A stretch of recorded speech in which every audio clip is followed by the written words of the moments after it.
Hello friends, எல்லாருக்கும் வணக்கம். நாம் தமிழில் பார்த்தீங்கன்னா அப்பப்போ இல்லாட்டி அப்ப இல்லாட்டி அந்தந்த நேரத்திலேயே அப்படின்னு சொல்லுவோம் பார்த்தீங்களா? அதற்கு இங்கிலீஷில் எப்படி நம்ம யூஸ் பண்ணணும் அப்படிங்கிறத இந்த வீடியோவில் நம்ம பார்க்க போகிறோம். சரிங்களா? ஏன்னா இது ரொம்ப நம்ம ரெகுலராக சொல்கிற வார்த்தை தான். ஆனால் இதுக்கு சரியான வார்த்தை என்ன அப்படிங்கிறது தெரியாமல் நம்ம ஒரு சில சமயங்கள் என்ன ஆகும் அப்படின்னா கன்ஃபியூஸ் ஆகிட்டு வேறு வார்த்தையில் ஏதாவது போட்டு போயிடுவோம். சரிங்களா? ஸோ அதை இன்றைக்கி கிளியராக பார்க்கலாம். அது எப்படி சென்டென்சஸ் கூட ஒர்க் ஆகுது அப்படிங்கிறத நம்ம பார்த்துருவோம். சரிங்களா? ஸோ வீடியோவை ஃபஸ்ட்லேருந்து கடைசி வரைக்கும் ஸ்கிப் பண்ணாமல் பாருங்கள். ஓகே, ஆட் வந்தாலும் ஸ்கிப் பண்ணிவிட்டு பாருங்கள். ரைட்? அண்ட் இதை நீங்கள் நம்ம சேனலுக்கு ஃபஸ்ட் டைம் வந்திருக்கீங்கன்னா மறக்காமல் சப்ஸ்கிரைப் பண்ணிட்டு பெல் பட்டனை கிளிக் பண்ணி வச்சுக்கோங்க. தெரிஞ்சவங்களுக்கு ஷேர் பண்ணுங்கள். ஓகே, நம்ம வீடியோக்குள்ளே போயிடலாம். இப்போ இந்த தமிழ் வார்த்தை அப்பப்போ, அப்ப, அந்த இதை பார்த்தீங்கன்னா இங்கிலீஷில் நம்ம 2 ஆங்கிளில் யூஸ் பண்ணுறோம். தமிழே 2 இடத்துல யூஸ் பண்ணுறோம். என்ன அப்படின்னா, ஒரு வேலையை நமக்கு கொடுக்குறாங்க. அந்த வேலையை அப்போவே முடிச்சிடணும். டே கொடுக்குற வேலை அப்பப்போ முடிடா அப்படின்னு சொல்லுவோம். அப்போ அந்த அப்பப்போ அப்படிங்கிறோட மீனிங் என்னென்னா உடனே. இப்போ ஒரு வேலை கொடுக்குறோம்னா உடனே முடிச்சிரு, அப்பப்போ முடிச்சிரு அப்படின்னு நம்ம சொல்லுவோம். ஓகேங்களா? அப்போது ஒரு அப்பப்போ அப்படிங்கிறதோட மீனிங் என்னென்னா உடனே அப்படின்னு அர்த்தம். அதை இன்னொரு ஆங்கிள் நம்ம யூஸ் பண்ணுவோம். அப்பப்போ முடிச்சுக்கலாம் விட்றா, அப்பப்போ முடிச்சுக்கலாம் அப்படின்னு என்ன அர்த்தம்? டைம் கிடைக்கும் போது பொறுமையாக பண்ணிக்கலாம், தொடர்ந்து கிடையாது. அப்பப்போ டைம் கிடைக்கும்போது பண்ணிக்கலாம். ஓகே, ஒன்று இம்மீடியட்டாக அப்போவே முடிக்கிறது, இன்னொன்று அதை தள்ளி போட்டு அப்பப்போ கொஞ்சம் டைம் கிடைக்கும் போதெல்லாம் என்ன பண்ணிக்கலாம், நம்ம அந்த வேலையை முடிச்சுக்கலாம் அப்படின்னு நம்ம சொல்கிறது. சரிங்களா? ஸோ இந்த 2 ஃப்ரேஸையும் தான் நம்ம இந்த ஒரு வார்த்தைக்கு யூஸ் பண்ணுறோம். தமிழில் அந்த ஒரு வார்த்தைக்கு 2 அர்த்தம் இருக்குது, இங்கிலீஷ்லையும் அதுக்கு 2 வேர்டு இருக்குது. சரிங்களா? இப்போ என்ன அப்படின்னா, கொடுத்த வேலையை அப்போவே முடிக்கிறது, கொடுக்குற வேலையை அப்பப்போ முடியும்னு சொல்லுவோம். அப்போ உடனே அப்படிங்கிற மீனிங்கில் வந்துச்சு அப்படின்னா அதுக்கு நீங்கள் யூஸ் பண்ண வேண்டிய வார்த்தை then and there. Okay, then and there இந்த வார்த்தை யூஸ் பண்ணுங்கள். ஓகே, அப்பப்போ முடிக்கணும், உடனே முடிக்கணும் அப்படின்னு அர்த்தம். அதுவே எப்போல்லாம் டைம் கிடைக்குதோ, பீரியாடிக்கலாக, ஓகே, கன்சிஸ்டண்ட்டாக கிடையாது, தொடர்ந்து கிடையாது, பீரியாடிக்கலாக அப்படி சொல்லும்போது நம்ம என்ன பண்ணுறோம் அப்படின்னா ஃப்ரம் டைம் டு டைம் அப்படிங்கிற வார்த்தை யூஸ் பண்ணுறோம். Okay, from time to time முக்கியமான வார்த்தைகள் 2. ஓகே, அப்போ நீங்கள் தான் என்ன பண்ணிக்கணும், டிசைட் பண்ணிக்கணும். நீங்கள் அதை உடனே பண்ணணும் அப்படின்னு சொல்கிறீங்களா, இல்லை நீங்கள் அந்த வேலையை உடனே பண்ணுறீங்க அப்படின்னு சொல்கிறீங்களா, இல்லை கிடைக்கிற டைம்லலாம் எப்போல்லாம் எனக்கு டைம் கிடைக்குதோ இல்லாட்டி எப்போல்லாம் நான் அந்த வேலையை செய்யணும்னு நினைக்கிறேனோ, ஓகே, அப்படி நீங்கள் சொல்லும் பொழுது நீங்கள் எந்த வார்த்தை யூஸ் பண்ணணும் அப்படிங்கிறத நீங்கள் தான் டிசைட் பண்ணிக்கணும். சரிங்களா? இதற்கான எக்ஸாம்பிள்ஸ் எல்லாம் ரொம்ப சிம்பிள் தான். என்ன அப்படின்னா ரெண்டுத்தையுமே நீங்கள் இம்பரேட்டிவ் சென்டென்சஸில் யூஸ் பண்ணலாம், நார்மல் சென்டென்ஸில் யூஸ் பண்ணலாம். இம்பரேட்டிவ் சென்டென்ஸ் என்ன? கட்டளை வாக்கியம். அப்போ கட்டளை வாக்கியம் ஓகே டேவிட், கட்டளை வாக்கியத்தை எப்படி மேக் பண்ணுறது? ரொம்ப சிம்பிளுங்க. வேர்பில் ஆரம்பிக்கிற சென்டென்ஸ் எல்லாம் கட்டளை வாக்கியம் தான். ஓகே, வேர்பில் ஆரம்பிக்கிற சென்டென்சஸ் கட்டளை வாக்கியம், அது வேர்பில் தான் ஆரம்பிக்கும். Okay, go to the market, மார்க்கெட்டுக்கு போ, கம்ப்ளீட் த ஒர்க், வேலையை முடி. ஓகே, ஈட் ஸ்லோலி, மெதுவாக சாப்பிடு. இப்போ இந்த சென்டென்ஸ் எல்லாம் பார்த்தீங்கன்னா ஃபஸ்ட்டு வேர்ப்லேருந்து ஆரம்பிச்சிருக்கோம். ஆனால் அதுவே நார்மல் சென்டென்ஸ் நீங்கள் சொன்னீங்கன்னா அது சப்ஜெக்ட்லேருந்து ஆரம்பிக்கும், அது உங்களுக்கு தெரியும். ஓகே, ஸோ இந்த 2 ஃப்ரேசஸும் பார்த்தீங்க அப்படின்னா இந்த 2 வார்த்தை குழுமங்களும் என்ன பண்ணும் அப்படின்னா இம்பரேட்டிவ் சென்டென்ஸ்லேயும் ஒர்க் ஆகும், நார்மல் சென்டென்ஸ்லேயும் ஒர்க் ஆகும். சரிங்களா? ஃபார் எக்ஸாம்பிள் இங்கே பாருங்களேன், complete the task, okay, then and there அப்படின்னு போடுறேன். தென் அண்ட் தேர் முடிஞ்ச அளவுக்கு இந்த சென்டென்ஸை, இந்த வார்த்தையை சென்டென்ஸோட கடைசியில் போடுங்க. ஓகே, பாருங்கள், complete the task then and there அப்படின்னா கொடுத்த வேலையை அப்போவே முடிச்சிருங்க. Complete the task then and தேர்னா கொடுத்த வேலையை அப்போவே முடிங்க அப்படின்னு அர்த்தம். அதுவே நான் என்ன பண்ணுறேன் அப்படின்னா complete the task from time to time, கொடுத்த வேலையை அப்பப்போ முடிச்சிருங்கப்பா. அப்பப்போன்னு என்ன, உனக்கு எப்போல்லாம் ஃப்ரீ டைம் கிடைக்குதோ, உனக்கெல்லாம் எப்போ அந்த ஒர்க் மேலே ஒரு இது வருதோ, என்னது, ஒரு அந்த ஒர்க் இருக்குது அப்படிங்கிற ஒரு ஃபீல் வருதோ அப்போல்லாம் வேலையை முடிச்சிரு. புரியுதுங்களா? ரெண்டுமே வேறு. ஓகே, இது அப்பப்போ உடனே முடிக்கிறது, இம்மீடியட் அப்படின்னு சொல்கிற மீனிங். இது பார்த்தீங்க அப்படின்னா இம்மீடியட்லாம் கிடையாது, கிடைக்கிற டைம்லலாம். புரியுதுங்களா? ஸோ இந்த மாதிரி வார்த்தைகளை இன்னும் நம்ம ஒரு சில எக்ஸாம்பிள்ஸோட பார்க்கலாம். ஆனால் இதை மட்டும் நீங்கள் மறந்துடக்கூடாது, ரொம்ப முக்கியமான ஒரு ஃப்ரேசஸ். ரைட்?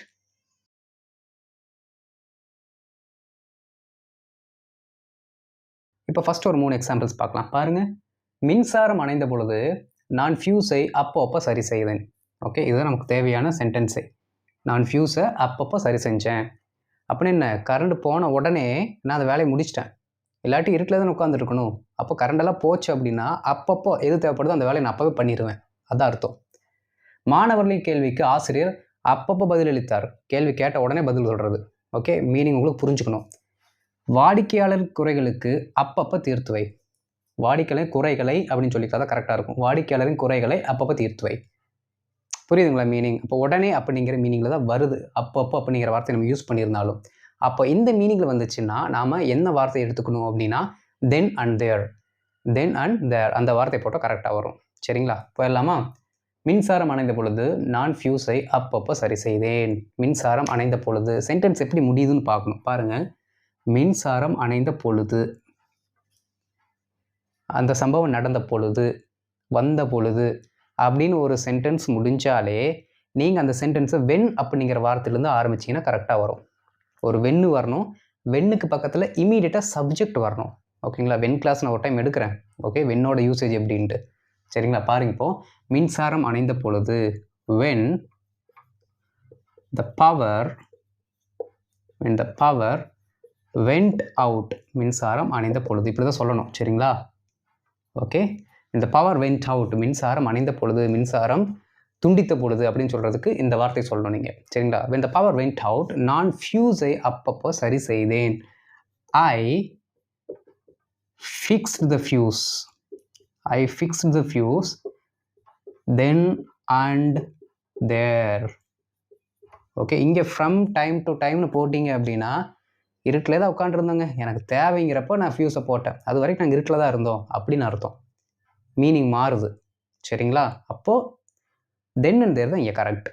ஓகே, பாருங்கள், when the power went out I fixed the fuse then and there.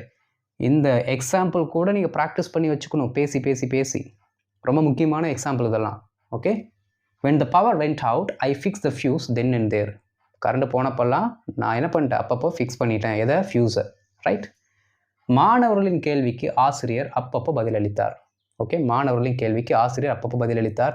இந்த அப்பப்போங்கிற வார்த்தை சென்டென்ஸோட கடைசியில் தான் வரும். அதை கடைசியில் போட்டுக்கலாம். அதுக்கு முன்னாடி இருக்க சென்டென்ஸை ஃபஸ்ட்டு டீகோட் பண்ணிடுவோம். டீச்சர் வந்து என்ன பண்ணாங்கன்னா ஸ்டூடெண்ட்ஸோட கேள்விகளுக்கு ஆன்சர் பண்ணார். ஓகே, ரொம்ப சிம்பிள். சப்ஜெக்ட் யார்? The teacher. Okay, the teacher என்ன பண்ணார்? ஆன்சர் பண்ணார். Okay, answered. ஓகே, யாரோட கேள்விகளுக்கு? மாணவர்களின் கேள்விக்கு. அப்போது த ஸ்டூடெண்ட்ஸ் கொஷின்ஸ், அவ்வளோதான். த ஸ்டூடெண்ட்ஸ் கொஷின்ஸ். பாருங்கள், ஆன்சர்டு த ஸ்டூடெண்ட்ஸ். இப்படி போட்டிங்கன்னா மாணவர்கள், இப்படி போட்டிங்கன்னா மாணவர்கள். மாணவர்களின் அப்படி நீங்கள் சொல்லணும்னா இங்கே ஒரு அஃபாஸ்ட்ரஃபி போடணும். அப்படின்னா பொசசிவ் ஆயிரும், அவர்களுடைய அப்படின்னு ஆயிரும். ஓகே, ஸோ மாணவர்களுடைய கேள்விகளுக்கு அப்போது கொஸ்டின்ஸ் தென் அண்ட் தேர். அவ்வளோதான், ரொம்ப சிம்பிளுங்க. பாருங்கள், மாணவர்களின் கேள்விக்கு. ஓகே, என்னுடைய நண்பனின் கேள்விக்கு, மை ஃப்ரெண்ட்ஸ் கொஸ்டின்ஸ். என்னுடைய நண்பர்களின்னா என்னோடய ஃப்ரெண்ட்ஸ் ப்ளூரலில் வந்து ஒரு அஃபாஸ்ட்ரஃபி வந்துடணும். Okay, right. The teacher answered the students questions then and there. The teacher answered the students questions then and there. மாணவர்களின் கேள்விக்கு ஆசிரியர் அப்பப்போ இமீடியட்டாக பதில் கொடுத்தாரு. ஓகே, வாடிக்கையாளர் குறைகளுக்கு அப்பப்போ தீர்த்து வை. குறைகளை. ஓகே, குறைகளை, இதுதான் கரெக்ட். குறைகளை அப்பப்போ தீர்த்து வை. இதில் என்ன அப்படின்னா இது ரெண்டுமே பார்த்தீங்க அப்படின்னா நார்மலான சென்டென்சஸ். இது பார்த்தீங்கன்னா கட்டளை வாக்கியம். அப்போ கட்டளை வாக்கியம்னு இதில் ஆரம்பிக்கணும்னு நான் சொன்னேன், வேர்பில் ஆரம்பிக்கணும். ஆரம்பிச்சிடலாங்களா? சரி, பாருங்கள், இதில் ஃபஸ்ட்டு எது ஆக்ஷன் வேர்ட் அப்படிங்கிறத நீங்கள் கண்டுபிடிக்கணும். வாடிக்கையாளரின் குறைகளை அப்பப்போ தீர்த்து வை. ஓகே, அப்பப்போ தீர்த்து வை. அப்போ ரிசால்வ் பண்ணு அப்படின்னு நீங்கள் வார்த்தை கூட நம்ம எடுத்துக்கலாம், தப்பு இல்லை. ஓகே, பாருங்கள், ரிசால்வ். ஓகே, தீர்த்து வை எதை? வாடிக்கையாளரின் குறைகளை. அப்படியே எழுதுங்க, ரிசால்வ் தி கஸ்டமர்ஸ். வாடிக்கையாளர்களின் குறைகள் தானே, அப்போ கஸ்டமர்ஸ். அவ்வளோதான். வாடிக்கையாளர்னா த கஸ்டமர், வாடிக்கையாளர்களுடைய குறைகள் அப்படின்னு நம்ம சொல்கிறோம். த கஸ்டமர்ஸ் குறைகள் என்ன? இஷ்யூஸ்ன்னு சொல்லுவோம். சரிங்களா? இல்லாட்டி கம்ப்ளைண்ட்ஸ், எது வேணால் எடுத்துக்கலாம். கரெக்டு தான். நிறைய வார்த்தைகள் இருக்குது, எது உங்களுக்கு வேணுமோ அதை நீங்கள் போட்டுக்கோங்க. ரிசால்வ் தி கஸ்டமர்ஸ் இஷ்யூஸ் அப்பப்போ தென் அண்ட் தேர். அவ்வளோதான், சிம்பிளாக முடிச்சாச்சுங்க. வாடிக்கையாளரின் குறைகளை அப்பப்போ தீர்த்து வை. இதுக்கு பதிலாக resolve the customers issues from time to time அப்படின்னா பிரச்சனை தான் வரும். அப்படின்னு என்ன அர்த்தம்? தொடர்ந்தெல்லாம் அவங்களுக்கு நீ பதில் கொடுக்காத, அந்த பிரச்சனை தீர்த்து வைக்காத, உனக்கு எப்போ டைம் கிடைக்குது அப்போ முடி அப்படின்னு அர்த்தமாயிரும். அது இங்கே செட் ஆகுமா? அந்த வார்த்தை இங்கே வந்து மீனிங் கரெக்டாக வருமா? வராது. அப்போ தென் அண்ட் தேர்ங்கிற வார்த்தை தான் இங்கே யூஸ் பண்ணணும். புரியுதுங்களா? Complete the task then and there, complete the task then and there. கொடுத்த வேலையை அப்பப்போ முடிச்சிரு அப்படின்னா உடனே முடிச்சிருன்னு அர்த்தம். ஓகே பாருங்க, resolve the customers issues then and there, resolve the customers issues then and there. வாடிக்கையாளர் குறைகளை அப்பப்போ தீர்த்து வை. இப்போ உங்களுக்கு புரிஞ்சுதா இது? ஓகே, நாம் என்னென்ன வீடியோஸ் போடுறோமோ அந்த வீடியோஸ் என்ன பண்ணணும், அப்பப்போ நீங்கள் ப்ராக்டிஸ் பண்ணிக்கணும். You must practise all those videos then and there. You must practise all those videos then and there. புரியுதுங்களா? பார்க்கும்போதெல்லாம் உடனே அப்பப்போ என்ன பண்ணிக்கணும், ப்ராக்டிஸ் பண்ணிக்கணும். ஓகே சரி, இப்போது நம்ம தென் அண்ட் தேர் பார்த்தாச்சு. அடுத்து ஃப்ரம் டைம் டு டைம் போயிடலாம்.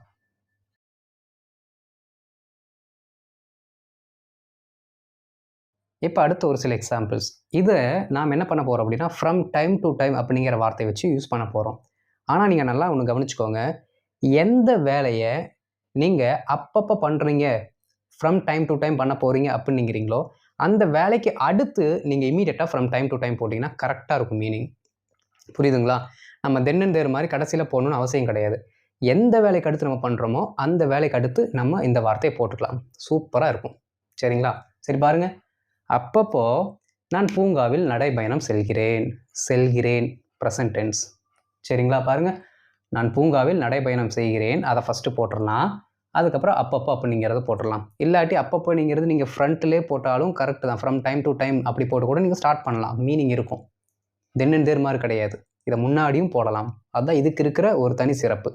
ஓகே பாருங்கள், இங்கே ஃப்ரண்ட்டில் இருக்கனால அப்படியே நான் போடுறேன். பாருங்கள், ஃப்ரம் டைம் டு டைம், அப்பப்போ நான் பூங்காவில் நடைபயணம் செல்கிறேன் அப்படின்னு என்ன அர்த்தம்? அது சிம்பிள் ப்ரெசன்ட் டென்ஸில் இருக்குது. I go for a walk, okay, at the park. Okay, ஸ்பெசிஃபிக்காக அந்த இடத்த சொல்கிறேன்னா அடுத்த பார்க்குன்னு போட்டிருக்கேன். பூங்காவினுள் அப்படின்னு நீங்கள் சொல்லணும், இந்த பார்க்குன்னு போடலாம், தப்பு இல்லை. ஓகே, பூங்காவினுள் அப்படி தான் போடுவோம் அப்படின்னா நீங்கள் ஒன்றும் தப்பு இல்லை, அதை அப்படியே மாற்றிக்கோங்க, முடிஞ்சு. ஓகே, ஒரு சிலர் இன் அப்படின்னு சொல்லி பழக்கப்பட்டிருப்பீங்க.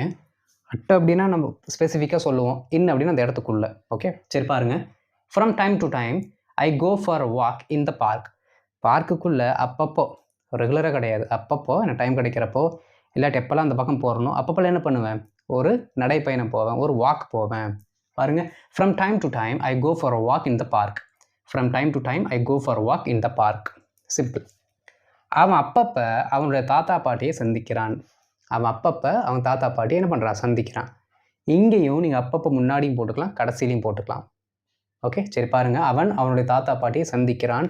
விசிட்ஸ் அப்படிங்கிற வார்த்தை போடணும். சந்திக்கிறான் ப்ரெசண்ட்டில் இருக்குது. ஓகே, அப்போது ஹீ விசிட்ஸ். ஹீ விசிட்ஸ் யாரை, கிராண்ட் பேரண்ட்ஸை. ஹிஸ் கிராண்ட் பேரண்ட்ஸ். ஹிஸ் கிராண்ட் பேரண்ட்ஸ். எப்போ, அப்பப்போ. ஃப்ரம் டைம் டு டைம், அவ்வளோதான். From time to time. இப்போ சொல்லுங்கள், he visits his grand parents from time to time. He visits his grand parents from time to time. Simple தானே? இல்லை அந்த time to time முன்னாடி போட்டாலும் மீனிங் கரெக்டு தான். From time to time he visits his grand parents. Okay right. அதுவே எப்பப்பெல்லாம் அவங்க grand parents கூப்பிட்றாங்களோ அப்போவே போகிறான் அப்படின்னா எப்படி சொல்லணும், he visits his grand parents then and there. அப்படின்னா கூப்பிட்ட உடனே போயிடறன்னு அர்த்தம்.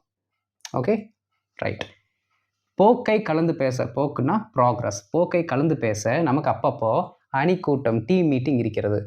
ஓகே, அதாவது ப்ராக்ரஸை டிஸ்கஸ் பண்ணுறதுக்கு நமக்கு அப்பப்போ மீட்டிங் இருக்குது அப்படின்னு சொல்கிறோம். ஓகே பாருங்கள், நமக்கு ஒரு கூட்டம் இருக்கிறது. We have team meetings. Okay, கூட்டங்கள், ஏன்னா நிறைய டைம் இருக்குன்னு வச்சுக்கலாம். சரிங்களா? We have team meetings. எப்பப்போ அப்படிங்கிற வார்த்தையை நம்ம இங்கே ஆட் பண்ணலாம், தப்பு இல்லை. நமக்கு அடிக்கடி மீட்டிங்ஸ் இருக்குது அப்படின்னா நாம் இங்கே என்ன பண்ணலாம் அப்படின்னா அந்த வார்த்தையை போடலாம். We have team meetings. பாருங்கள், from time to time. Okay, எதற்காக, டு டிஸ்கஸ் த ப்ராக்ரஸ்.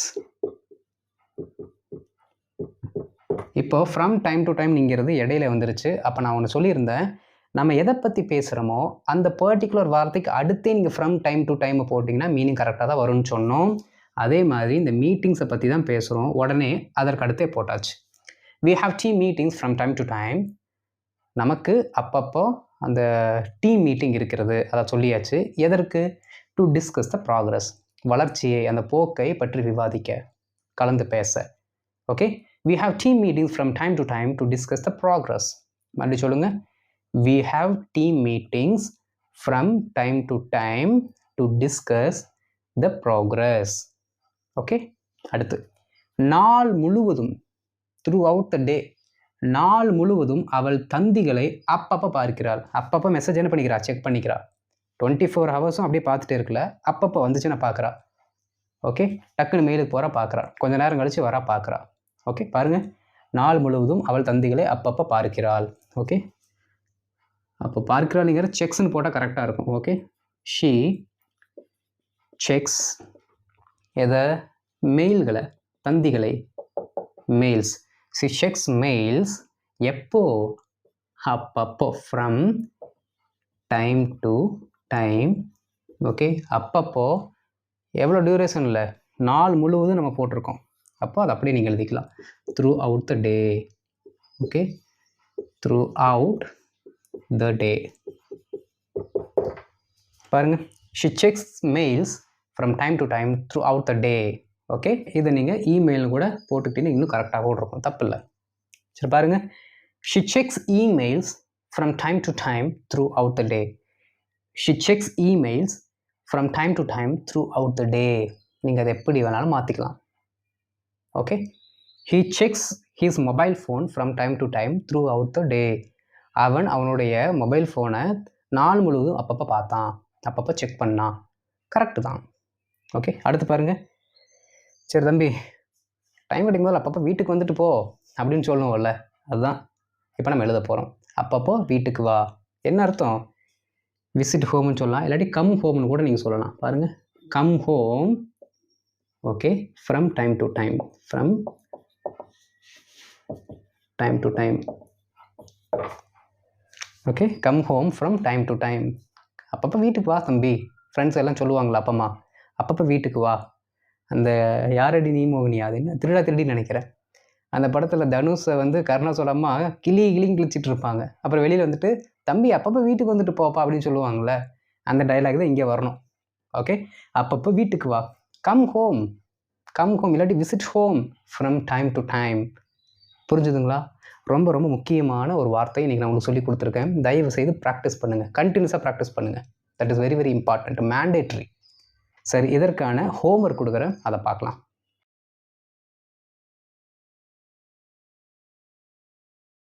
இப்போ ஹோம்ஒர்க் பார்க்கலாம். அந்த அப்பப்போ அப்படிங்கிற வார்த்தையை கொஞ்சம் உங்களுக்கு புரியுறதுக்காக, ஏன்னா 4 சென்டென்ஸ்லேயுமே ஒரே மாதிரி கொடுத்தா கன்ஃபியூஸ் ஆயிடுவீங்கன்னு சொல்லிட்டு, இந்த இன்னொரு வார்த்தை இருக்கும் பார்த்தீங்களா, உடனே அப்படிங்கிற வார்த்தைக்கு மட்டும் நான் அப்போதே அப்படிங்கிற வார்த்தை கொடுத்துருக்கேன். ஆனாலும் அது அப்பப்போ அப்படிங்கிற வார்த்தையை நம்ம யூஸ் பண்ணிக்கலாம். ஓகே, அது உங்களுக்கு தெரியும் ஆல்ரெடி. அப்புறம் அப்பப்போ அப்படிங்கிறது நம்ம செகண்டாக பார்த்த அந்த டேர்முக்கு நான் டீட்டெயிலாக உங்களுக்கு கொடுத்துருக்கேன். ஓகே, உங்களுக்கு கன்ஃபியூஸ் ஆகாமல் இருக்கிறதுக்காக. சரிங்களா? பாருங்கள், அவன் அந்த தவறை அப்போதே சரி செய்தான். அப்போ எப்பப்பெல்லாம் தவறு வந்துச்சோ அப்பப்போ என்ன பண்ணிடுவான்? சரி செஞ்சுருவான். அதுதான் அர்த்தம். அவளுடைய முடிவை அப்போதே எடுத்தாள். ஓகே, அவளுடைய முடிவை அப்போதே எடுத்தாள். ரெண்டுமே பாஸ்டில் இருக்குது. நான் அப்பப்போ புது புது உணவுங்களுக்கு செல்கிறேன். அப்பப்போ புது புது ரெஸ்டாரண்ட்டுக்கு என்ன பண்ணுறேன்னா போகிறேன். ஓகே, அந்த நிறுவனம் இல்லாட்டி அந்நிறுவனம் அப்பப்போ மென்பொருள் மேம்பாட்டை, சாஃப்ட்வேர் அப்டேட்டை என்ன பண்ணுது? வெளியிடுகிறது. ஓகே, இது ரெண்டையும் ப்ரெசென்ட்டில் கொடுத்துருக்கேன், அது ரெண்டுத்தையும் பாஸ்ட்டில் கொடுத்துருக்கேன். ஆனால் நீங்கள் என்ன பாஸ்ட்டாக இருக்கட்டும் ப்ரெசென்ட்டாக இருக்கட்டும் எப்படி யூஸ் பண்ணாலும் மீனிங் கரெக்டாக தான் வரும். ஓகே, ரெண்டுத்துக்கும் அது காமன் தான். சரிங்களா? ரைட். ஸோ இதற்கான ஆன்சர்ஸை நீங்கள் கமெண்ட்டில் போடுங்க, நான் பார்த்துட்டு உங்களுக்கு ரிவர்ட் பண்ணுறேன். ஓகே, அண்டு இந்த வீடியோ உங்களுக்கு பிடிச்சிருக்குன்னு நினைக்கிறேன். பிடிச்சிருந்தா லைக் பண்ணிவிட்டு மற்றவங்களுக்கு ஷேர் பண்ணுங்கள், அவங்களும் பயனடைந்து கொள்ளட்டும். ஓகே, அண்ட் இதுதான் நம்ம சேனலுக்கு நீங்கள் ஃபஸ்ட் டைம் வந்திருக்கீங்கன்னா மறக்காமல் சப்ஸ்கிரைப் பண்ணிட்டு பெல் பட்டனை கிளிக் பண்ணி வச்சுக்கோங்க. அப்போ தான் நம்ம போடுற இந்த மாதிரி எக்கச்சக்கமான வீடியோஸ் உங்களை வந்து சேரும். அடுத்த வீடியோவில் பார்க்கலாம். தேங்க்யூ. அது வரைக்கும் ப்ராக்டிஸ் பண்ணணும். ஓகே.